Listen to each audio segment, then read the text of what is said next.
Hello, all you positive heads out there. It's so good to be back with all you beautiful reflections of the one source consciousness that creates and animates all things.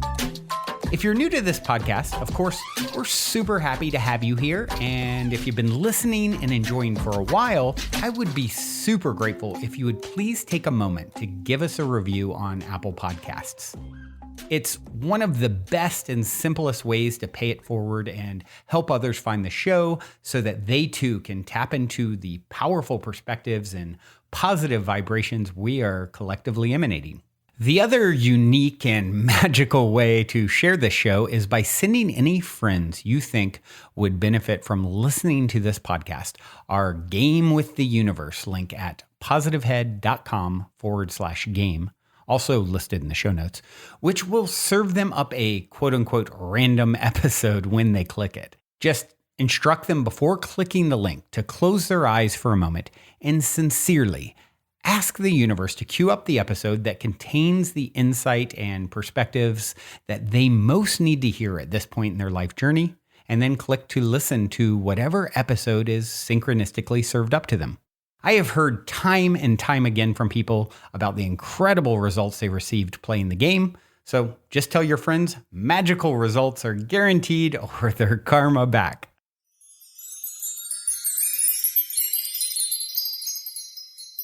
All right, all you positive heads, welcome. Welcome one and all. Thank you for joining me on this magical today. Today, I want to get into some of the recent magical experiences I've had. I just went to the Sunfire Festival in Aztec, New Mexico, and had many, many magical experiences. And I think they pertain to us all, or the concept of them pertains to us all anyway. But before I get into them, I want to also remind you all of the workshop that I'm doing that's coming up. And it's not just me. It is my sisters, Tracy Mahan and Monica Dunn. And the three of us are putting together a 2-hour online workshop called How to Forgive, Let Go, and Step into a New Chapter. This workshop is happening on September 9th. We're using this 9/9 portal to help increase these energies of the intention of the group collective as we get together to focus on forgiveness, being able to let go of these things that we're holding on to that are holding us back from stepping into this new chapter that is there waiting for us to step into. And I can tell you, out of all of the clients that I see, this is the main theme. There is something that needs to be let go of in order to move into this new chapter. So we're going to dig into that, and we're really going to do a whole ton of healing this day. The energies are ever present in the numerology, and so it's really exciting. I love when we can gather like this, because when we do, the whole entire world gets brighter. When each and every single one of us gets a little lighter, we add light to the whole. So imagine now when we get together as a group and we all get a little lighter as that group then, there's this logarithmic, there's this exponential thing that happens with energy where 1 will double and then 2 will double on that and then so on and so forth. So it's not just a summation, but a doubling, a squaring of sorts. And that's probably wrong with math, but mathematicians, don't be mad at me if I'm wrong. You get the drift. We are able to build this light. And the more we build this light individually and in groups, we are helping the whole, because what is in one is in the whole. We are all part of this oneness and unity. So if getting a little lighter sounds good to you, check out the link in the show notes below. Now, on to my stories from this incredible weekend that I just had at this Sunfire Festival. Now, hopefully this is the first annual Sunfire Festival because everyone who attended had an incredible time. The energy was full of love and harmony and respect.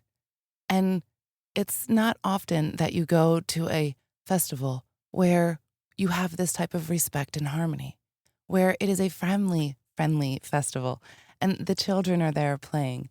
And the grandmothers are there. This is my favorite part even. The grandmothers who step on stage and share their wisdom. We can learn so much from our elders, and it's important for us to listen. It's important for us to listen to everyone. This was a big theme of this entire weekend. Every person there at this event felt seen and heard. There was one of the hosts who asked this question of the crowd, and she asked someone to raise their hand if they did not feel this way. And no one raised their hands. Everyone felt that they were seen, they were heard, they were understood. And to my knowledge, this was a mission of this gathering, to heal wounds, to bring in forgiveness of the past, of the wrongdoings, of recognition of what has happened to the indigenous of this land, and to pay honor and respect to the land. Not many festivals focus on these things. So needless to say, I had an incredibly wonderful time, especially learning about different indigenous ways, different ceremonies, different ways to give honor and respect. So let me back up and start at the very beginning. So this trip starts out with many different souls coming from all different places. And it turned out for me that a lot of my loved ones wound up in this place. And I always find that very interesting. Whenever we are called to be at a certain place at a certain time, that's always our higher selves guiding us, saying, all right, we want your energy here. All of this energy needs to be in this place for this gathering of light, for this building of this light, so that you all can then take this light back to your own grid points where you live and share it with others. And interestingly enough, one of these grid points happens to be all the way in Australia. One of our friends came in from Australia, and I happened to pick her up here in Arizona. And we had a fun synchronicity that came up during this pickup time because she was kind of going with the flow. She had two different options of where she was going to be. Was she going to be in the Phoenix area, or was she going to be more up north near Heber? And if that was the case, she would either get dropped off at my house or I would pick her up in Heber on the way. And I said to her, well, if that's the case, if I'm picking you up, I know the perfect spot. And we'll just play it by ear, and I'll tell you that spot if that's where it's going to be. Well, she called me a couple days later and said, hey, yes, I'm up north. Why don't we meet at this place called Wildwoods in Heber? I don't know if Heber, Overguard, Arizona sounds familiar to any of you, but if you know the Travis Walton story, it may. This is the location where Travis Walton had his UFO experience, where he was taken up on the ship and he was brought back a few days later. And so here at Wildwoods, they have all of these beautiful wood carvings, and they happen to have these humongous green aliens. So we both happened to pick this place. Of course, there's green aliens there. Why wouldn't we meet in this place? Aliens. I can't believe I just called them aliens. We prefer to call them extraterrestrials because they're not aliens. They're our brothers and sisters. They are our ancestors. They are other versions of us. Certainly not aliens. Just other beings who aren't living on the earth at this moment in this dimension. I think we can all get in a better habit of referring to these beings as extraterrestrials instead of aliens. I need to check myself a lot, and I'm glad that happened, so you could all hear it and be reminded of it as well. So we get to the campground where the festival was, and it was at Tico Time Resort, which is right on the river there in Aztec, or just north of Aztec, New Mexico, on this beautiful, beautiful land. And as I said before, this festival was a little different than some of the other festivals I've been to before. This one, we opened with an opening ceremony, with a sacred fire, with drumming, with song, with different indigenous elders sharing these songs, each song having its own intention, its own vibration, its own story. The energy of this ceremony was incredibly intense. I found myself in tears most of the time, and that's one thing I wasn't prepared for. I knew that this was going to be an energetically intense event, and of course, the tears will come flowing out of my eyes when I do feel that way. I wasn't prepared for the actual intensity of it, for the tears to just flow. And many times when we have these experiences, we may not understand why the emotion is so intense within us. Maybe we don't have a present life experience for a reason for why that would feel so incredibly tense other than compassion and empathy. But when it feels that intense, maybe, just maybe, it's a past life remembrance. And to get all of these tears out is a release, is a letting go of that emotion. It is so incredibly important when you feel like crying to cry. Let it all out. This is one of the best ways to release emotion, releasing the water, letting it all go. Many, many tears were released this weekend in honor and respect of the ancestors who walked the Trail of Tears. So many stories were told. A lot of ceremonies were held with intention, with honor and respect. We learned a lot about respect, about different ways to respect our elders. And, it's very simple. Offering a helping hand, bringing a drink, offering food, looking them in the eye and shaking their hand. How many times have you been in a room where there's an older person there and you have not interacted with that older person? Maybe it was uncomfortable. Maybe you didn't know what to say. That older person has lived here for a really long time, has a lot of wisdom, deserves an incredible amount of respect, and certainly does not deserve to be ignored. We need to honor our elders, to talk to them, to hear them, to listen to their stories. Before we continue on with today's episode, I'd like to take a quick moment to tell you about our sponsor, HelloFresh. HelloFresh is America's #1 meal kit that makes it super easy to skip trips to the grocery store by delivering farm-fresh, pre-portioned ingredients and seasonal recipes right to your door. It's also less expensive than grocery shopping and 25% cheaper than takeout, and has 40 delicious chef-crafted recipes to select from every week. It's really perfect for people like myself who crave homemade meals but just don't always have the time to put a meal together the old-fashioned way. When I tried HelloFresh myself for the first time recently, I was really impressed with the quality and flavor of everything I prepared. So if you'd like to see and taste why HelloFresh is America's #1 meal kit for yourself, go to hellofresh.com/50positivehead and use code 50positivehead for 50% off plus free shipping. Once again, that's hellofresh.com/50positivehead and use code 50positivehead for 50% off plus free shipping. Bon appetit.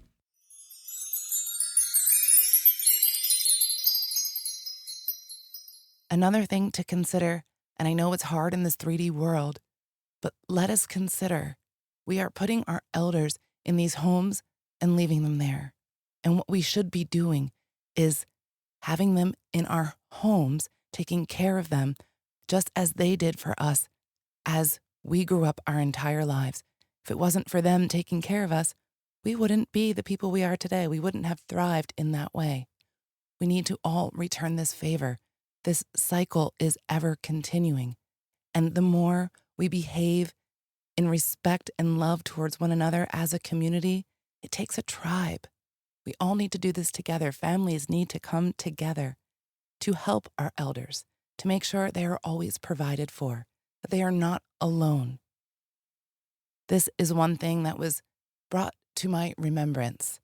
I luckily don't have that sort of thing to deal with yet in my life, and I'm glad that I know this, I have this understanding for when I do need to deal with it. I will not be putting my dad in a home to sit there all by himself 3,000 miles away. I will suck it up, no matter how hard it is for me, no matter how much I don't enjoy it, no matter how much it costs, really. We all have the money. And what I mean by that is it's out there. It's out there, it's out there. And when we do these things, it's provided for us. See, our higher self works in these incredibly magical ways. When we are supposed to do something in right balance and in harmony, things are provided. It just is. It's not hard. When we behave in a loving manner, then the universe provides. It's really that simple. This was apparent in so many ways. I saw this in so many people who came to this festival without a dime and left with whatever they needed, with their gas money, with making money for selling whatever they were selling and being able to get to the next place. It always works out. Someone who needed money for their ticket and somehow that money came in. Always works out. If we are supposed to be somewhere, if we are supposed to do something, then it will be. It's out there. That possibility, all the possibilities are there. It's a matter of us seeing that possibility and grabbing onto it. one of the most incredible things that I was reminded of this weekend, we were sitting around the fire at night, and the fire was beautiful, and the smoke was coming up pretty heftily, but it was coming up at me. No matter where I went, the smoke was following me. I would get up, I would move around, and it would just follow me. So I finally turned to the man next to me who is of indigenous origin, and I said, "Can you tell me why this is happening?" He said to me, "Why don't you ask the fire?" And I had a moment of, duh, of course I know that. But the smoke got me so disheveled and well, I'm not going to blame it on the smoke. I allowed the smoke to get me all out of my center to where I forgot, to where I didn't remember to just ask the fire. And I was very lucky to have this man here to remind me. And this is something that I think is something we can apply to our daily lives. When these things happen in our external environment, it can allow us to get out of center and all disheveled. We need to remind ourselves to ask, why is this happening for me? What is the message here? Get back in our center. So he said to me, yeah, ask the fire. And then he said, the fire is trying to tell you something. So get your message. Connect with the fire. Connect with the aspects of you within that fire. And then thank the fire and offer it a tobacco offering in gratitude with your right hand. Now, I never understood these practices. I haven't had the pleasure or the honor to be shown these practices before. And so this was one I was very pleased to be able to learn because I got my answer and I got my message. And it felt really, really nice to have something to give in return. This cycle of give and receive, that always needs to be in balance. And so when we're asking to offer gratitude even, all we need to do is offer gratitude. And if you need to do a little something physical like tobacco or cornmeal, that's something else that we use this weekend, use whatever it may be, your breath and intention of gratitude. So I was very, very honored to receive that message this weekend, which happened to be very fire-centered. And this is going to be the very last story I think I'm going to tell you today. There was a man there. His name is Grant Hicks. And I'm telling you his name because I'm going to read you something that he wrote in just a little minute. But he is an incredible math genius. He also is a light language channeler and just very divinely connected. Very excellent example of the divine masculine. And this man put together a series of 114 different cards, archetypal cards. And he had different people pulling these cards to get a message.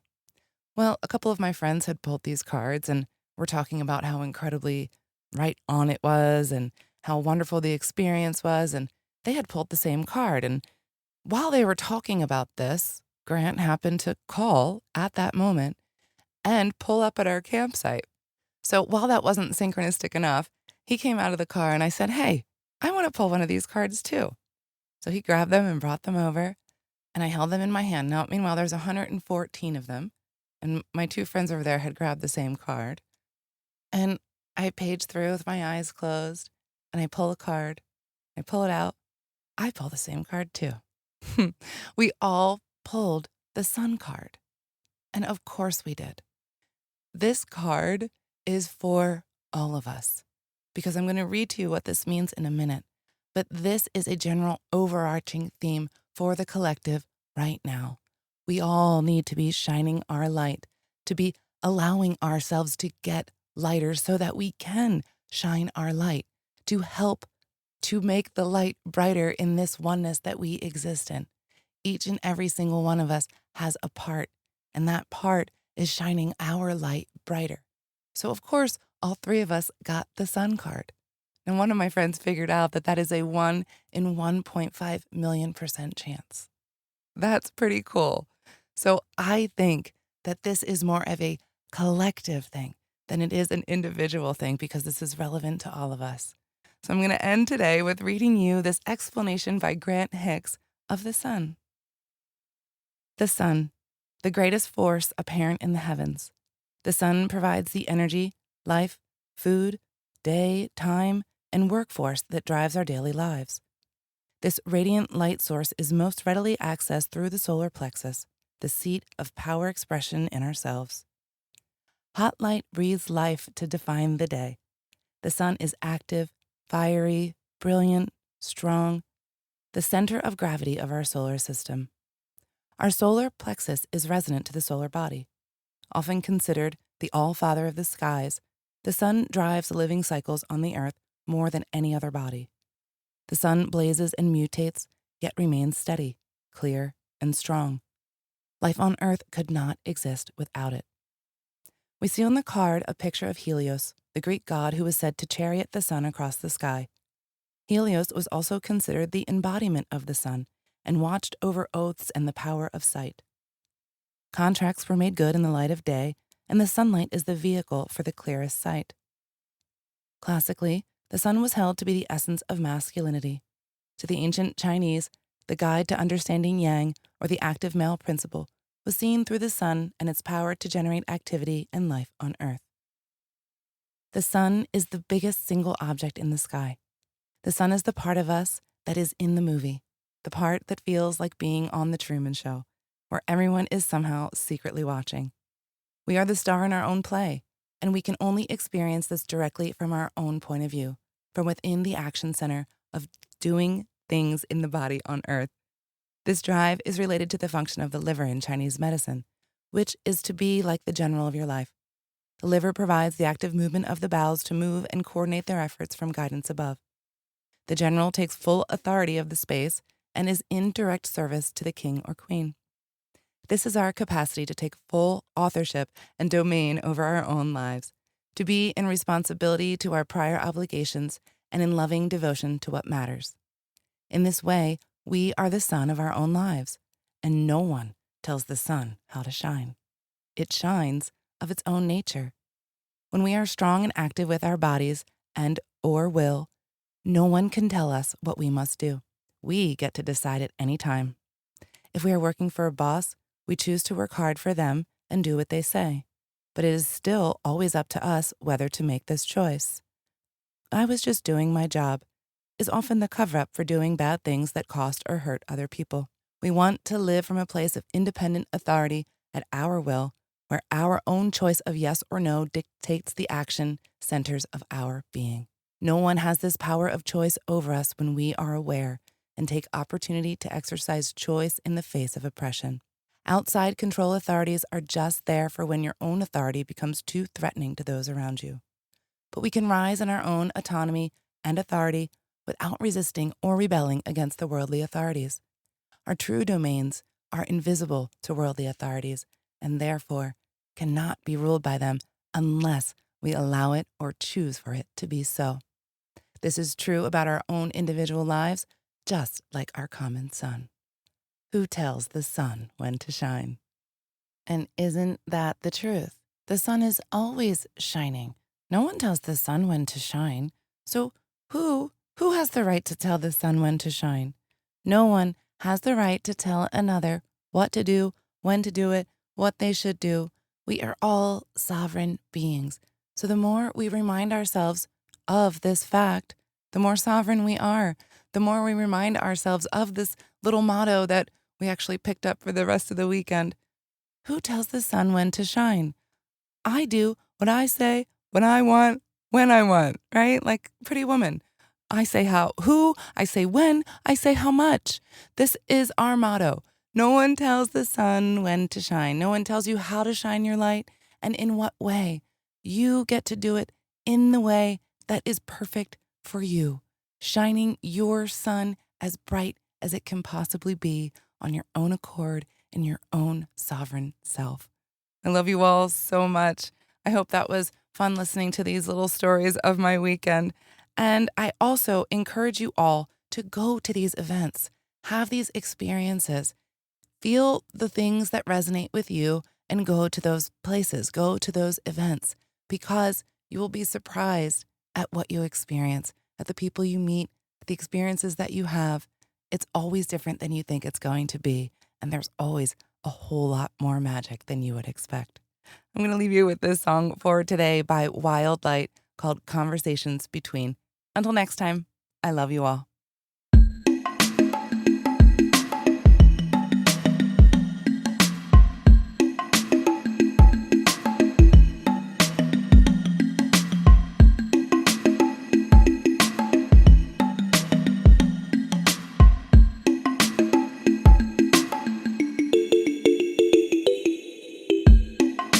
Hers was a long way to go. Mine was beside her, behind and alone. Ours was as teardrop wind into the bone. Ours was as cyclone. I gotta say, I gotta say, I gotta say, I gotta say, thank you, deep. I can hear you now. You can hear me now. Now listen, sweet. Thank you, sweet. You can hear me now. I can hear you now. Now listen, deep.